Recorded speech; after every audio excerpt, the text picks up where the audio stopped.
আসসালামু আলাইকুম ওয়া রাহমাতুল্লাহি ওয়া বারাকাতুহু। আপনারা সবাই কেমন আছেন? ভালো আছেন?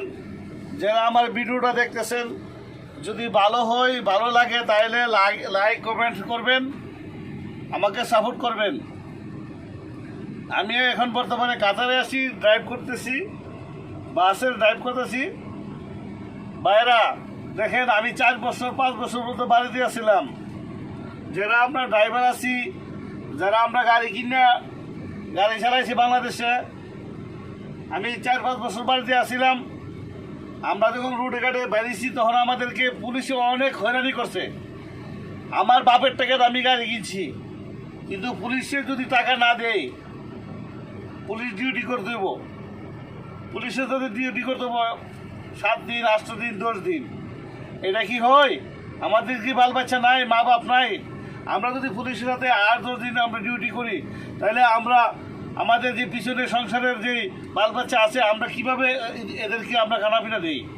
তো আমি আমার অনেক কষ্ট লাগে যে একটা গাড়ি 10 লাখ 20 লাখ টাকা কিনে আমরা প্রবাসী যারা আছে, আমার ভাইয়েরা সবাই যারা ড্রাইভিং করে সবাই একটা চিন্তাধারা করে যে দেশে গেলে আমি একটা গাড়ি কিনে আমি ড্রাইভারি করুম, আমার সংসারটা আমি ফালুম।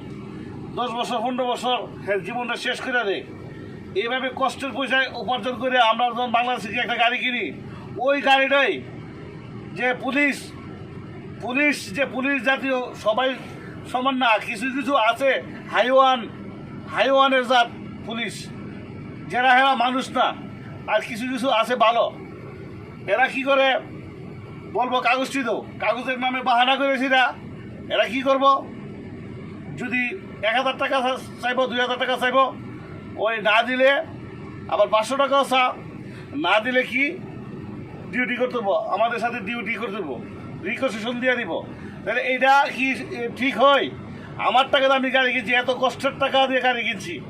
তো আমি বাংলাদেশে যত লোক আছে ড্রাইভিং করে এবং আমাদের মালিক সমিতি আছে, সকলকে আমি অনুরোধ করব এই ব্যাপারে আপনারা পদক্ষেপ নেন, যে এরা হয়রানি যে করে পুলিশে, এই হয়রানি থেকে আমাদেরকে মুক্ত করেন।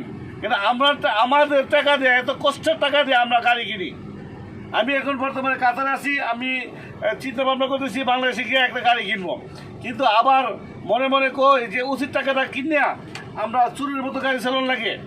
কাগজপত্র অলরেডি সব কিছু ঠিক আছে, কাগজপত্র সব কিছু ঠিক থাকার পরও ওই ওদেরকে পয়সা না দিলে ডিউটি করতে হইব। আর গাড়িটা নিয়ে সাইড করে 1 ঘন্টা 2 ঘন্টা সাইড করে এরার কাছে এরা করে চার বললো, এরা শুনতে রাজিও না যতক্ষণ মধ্যে পয়সা না দিই।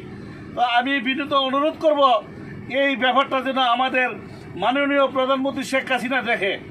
আমি সকল ড্রাইভারের পক্ষ থেকে আমি বলতেছি, সবাই ভালো থাকবেন, সুস্থ থাকবেন। যদি আমার ভিডিওটা ভালো আমি কিছু বললে থাকি, তাহলে সবাই আমাকে লাইক এবং কমেন্ট দিয়ে আমরা জানাবেন। সবাই ভালো থাকবেন। আসসালামু আলাইকুম ওয়া রাহমাতুল্লাহি ওয়া বারাকাতুহু।